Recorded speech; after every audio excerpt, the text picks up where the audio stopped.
নামাজের নিয়ম, বছরে দুইটাই বছর ঘুরে আসে, এই জন্য নামাজের নিয়ম আমরা সাধারণত পেন থেকে যাই, ভুলে যাই। এই জন্য ঈদের নামাজের পূর্বে একটু বলা আমি জরুরি মনে করি।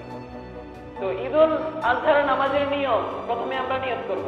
নিয়ত করতে পারি এভাবে, নাওয়াইতু আন উসাল্লি লিল্লাহি তাআলা রাকাতাই সালাতিল ঈদুল ফিত্রি ঈদুল আযহা মা সিত্তাতি তাকবীরাতিন ওয়াজিবুল্লাহি তাআলা মুতাওয়াজ্জিহান ইলা জিহাতিন ইক্তাদাইতু বিহাযাল ইমাম আল্লাহু আকবার।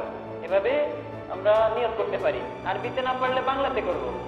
ঈদুল আজহার 2 রাকাত ওয়াজিব নামাজ 6 তাকবীরের সহিত এই ইমামের পিছনে পড়তেছি, আদায় করতেছি, কিবলা রুখ আল্লাহু আকবার। এভাবেও ঈদের নামাজের নিয়ত করতে পারবো।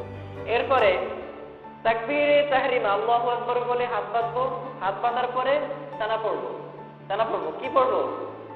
তানা পাওয়ার পরে আবার তাকবীর বলবো, আল্লাহু আকবার বলে তাকবীরে তাহরিমার মতো হাত উঠিয়ে হাত ছেড়ে দেবো, আবার হাত উঠিয়ে হাত ছেড়ে দেবো। 3 বার এভাবে আল্লাহু আকবার বলে হাত উঠিয়ে হাত ছেড়ে দিয়ে হাত বাঁধবো। প্রথমে তো একবার হাত বেঁধে তানা পড়বোই, এরপরে আরো 3টা, 3-এর শেষবারে হাত বেঁধে সূরা ফাতিহার সাথে অন্য একটা সূরা মেলাবো। দ্বিতীয় রাকাতে, প্রথম রাকাতে এভাবে রুকু সিজদা তো সহজ, দ্বিতীয় রাকাতে উঠেই সূরা ফাতিহার সাথে অন্য একটা সূরা মেলাবো। এরপরে রুকুতে যাওয়ার আগে 3টা তাকবীর দেব, আল্লাহু আকবার আল্লাহু আকবার আল্লাহু আকবার। 3টা তাকবীরের পরে রুকুর তাকবীর বলে রুকুতে চলে যাব।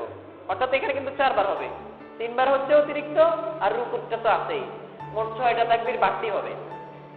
এভাবে ঈদের নামাজ শেষ করব।